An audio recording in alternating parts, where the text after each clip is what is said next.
Hey traders from around the world, what's going on? It's me, Jeremy Alexander Newsome with reallifetrading.com. Hope everyone's doing fantastic.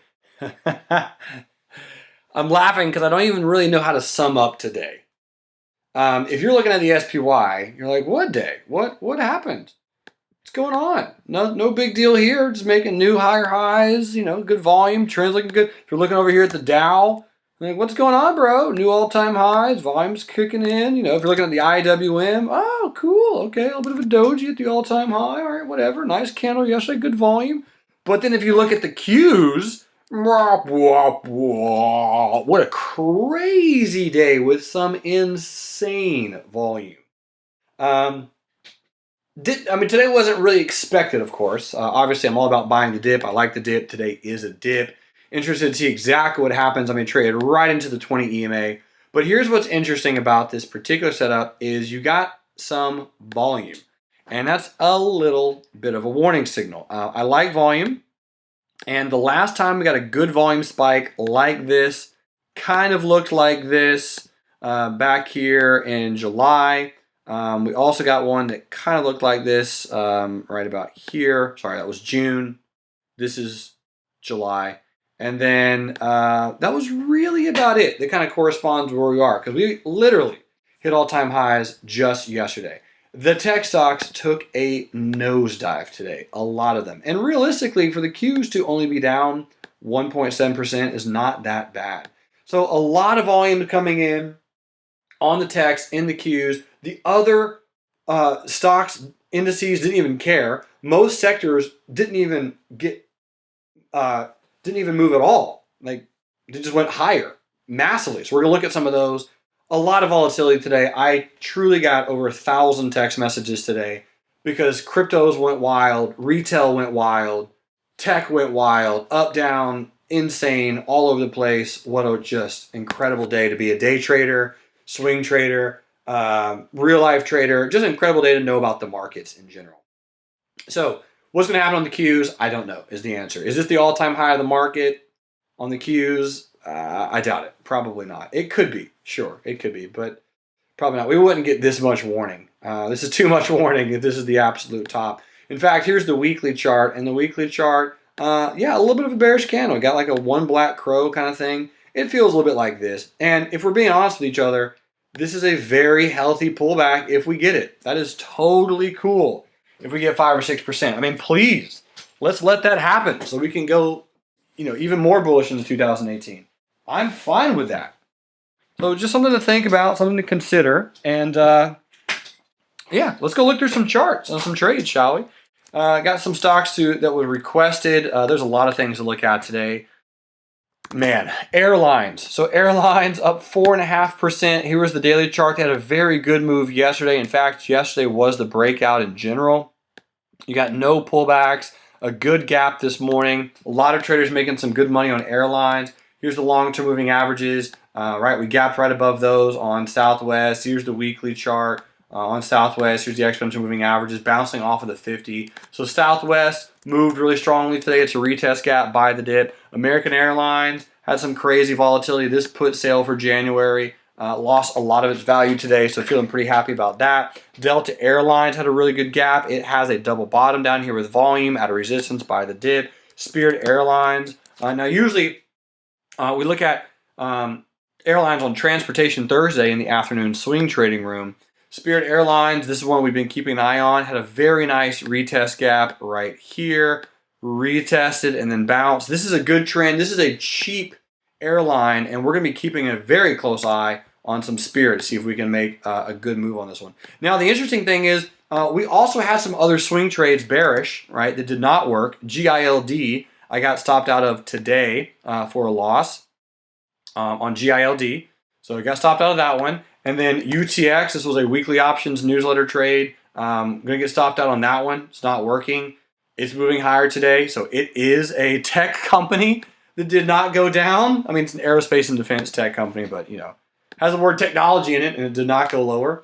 Snapchat actually went higher today. So again, just crazy stuff across the board. We had an entry on Snapchat just yesterday at 13.17. The low of today was 13.25. Missed that one by mere pennies. We did get triggered into 3D printing today, however, on a pullback. And then this swing trade on SJM, Smuckers, was a really strong one that we set up in the afternoon swing trading room on Monday. A lot of real life traders took this trade because it was official. We did set up, it did rent it, and it crushed it. I mean, 2 days, 1.5 hours, very, very pretty. We're going to see what happens tomorrow, of course, in the market. But overall, it looks like I will end the overall month of November right around 12 hours and some change. So really excited about that. December 1st is Friday. And let's talk about tech stocks now. Apple down 2%. A little bit of a lower shadow. Kind of a double top pattern. A little bit. It does kind of have a double top. Now, granted, it still is within this pennant that I drew just yesterday. There's like this triangle pattern. And here's the weekly chart. If you look at it on a weekly, it doesn't look nearly as bad. So it kind of looks like Apple will just hang out here and then eventually bounce. That's why I did this covered call for January to get some premium dollar cost average down while we trade sideways. Derek Washington, shout out to one of my good buddies over there in Hawaii, absolutely murdered Apple today. Got 38 Rs on an option trade. Now, I know that sounds like a lot, and it is, but also shout out to my good buddy Christian Gill, who said he made like $1,000 on a $50 risk, $50 investment. He made $1,000. I don't even know what the R that is off the top of my head. 20. So Christian, congrats, man. Very, very quick move, but it was a nice, just quick flash lower on Apple. We trade to a support. I'm not bearish on Apple necessarily, but this does look a little double topish. I'll keep an eye out for any kind of bearish, strong bearish move, but the 50 is going to be a big ordeal to break through. And of course, the 10 EMA on the weekly chart. BABA pulled down, nice lower shadow off the 50. This green limit buy area was the exact same price that we got into 2-3 weeks ago. If you do it once and it works, do it twice and maybe it works, right? I heard that strategy somewhere. I like the lower shadow on BABA. A lot of people, and I do mean a lot of people, were asking me today, oops, just knocked over a box. A lot of people were asking me today, is this the dip? Should we be buying something? NVIDIA, BABA, is this a pullback? And my answer is, I think on a lot of them it is. NVIDIA has a little bit more to pull back potentially. This really kind of is a little bit of a double top pattern. Some strong volume came in. We could easily bounce. So long term, if you're picking up some of these stocks, I'm totally cool with that. Netflix, of course, trade down to the 100 simple moving average. A little bit of a lower shadow. Robert still got a bull put spread. Dean still got a put sale. If Netflix breaks through the 100, that could be a little bit of a bearish event at some point. I don't know if that'll actually happen or not. But again, there's a lot of buying the dip opportunities today. Square, a lot of people buying some dips on Square. A lot of put sales out there. The 50 EMA is at 36.45. And I did mention this literally just yesterday in the Tech Giant Tuesday. Again, if you're watching my stock reviews and you like these stock reviews, you will love the afternoon trading room. If you're not in, I mean, you're wasting money. There's better places, better things to do with your time. Here is the target on my thoughts on Square, posted just yesterday, drawing that we would trade down, trade up, which was yesterday, trade a little bit lower, consolidate, and then go higher. That's really what we're happening and what we're doing today on Square. We trade down, we trade up, we're going to consolidate, come down here, bounce around, and I think eventually December, January, go up a little bit more. Amazon obviously pulled back nicely today because you had all these retest gaps. You had a retest gap to an all-time high. This is expected. Google missed my target, 2017 target by, how much was this? $3.72 on a $1,000 stock. But again, Google pulling back, if it can pull back to the 50 or even 1010, should be a viable event. So yes, I'm still bullish on the market. It's just one day, folks. Just one day. Some volume is coming in. I'm interested to see what happens. But if we get a retest, a bigger pullback, cool. Let's buy the dip in early, December, February, or January, December, February, whatever comes in on the broad markets. But you need pullbacks at some point.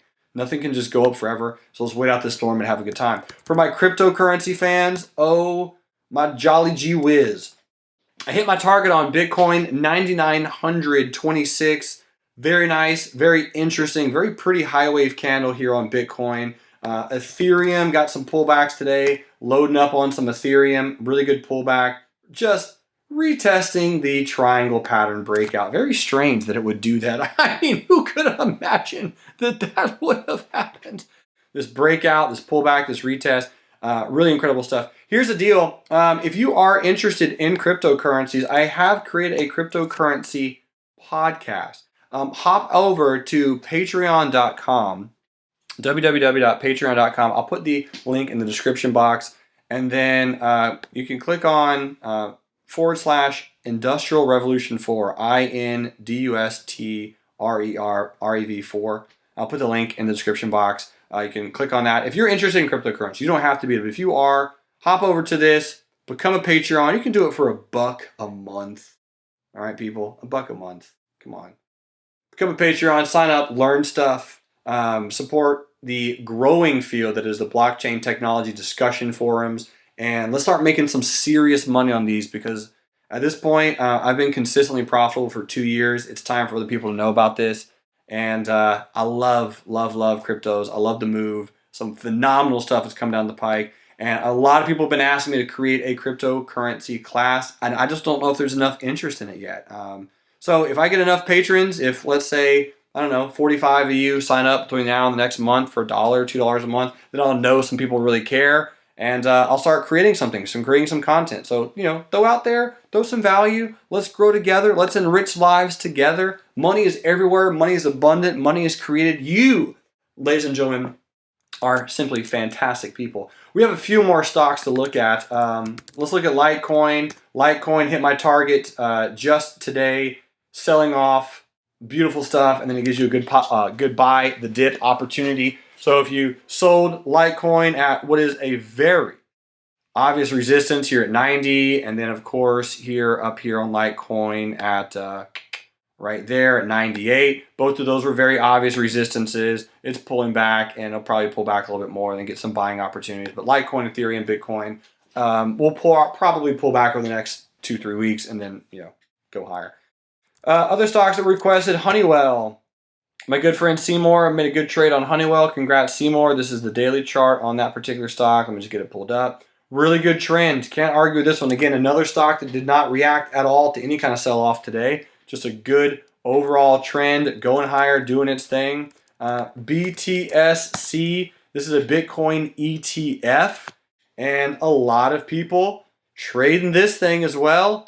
This is an interesting one. I have not personally traded BTSC. It's pretty expensive fees. It's very inexpensive though. So if you want, you can trade it. It is tradable, and it follows its technical analysis, right? White candle gapping up, retest gap. Stock gapped up today, pulled down. A good buying opportunity was coming in on Bitcoin, BTSC. So yeah, buy some dips. If it's tracking Bitcoin, it'll eventually go higher over time, because I'm very, very bullish on Bitcoin, especially in 2018. And last but not least, this was a request by Larry, ACBFF, Aurora Cannabis. A lot of weed stocks getting some attention recently. And the ones that are, no one's talking about.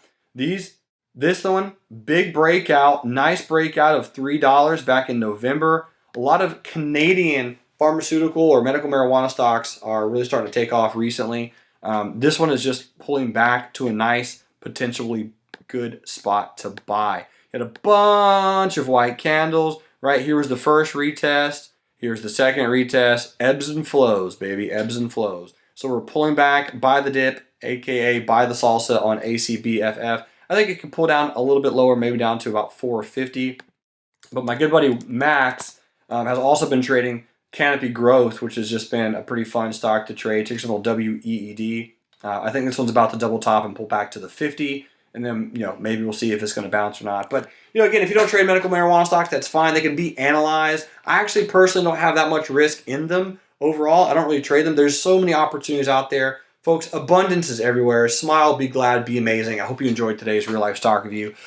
I still got, I haven't eaten yet since breakfast. It's, what a day. I'll see you guys on Friday. And until then, remember, love life, live life, and trade. Bye.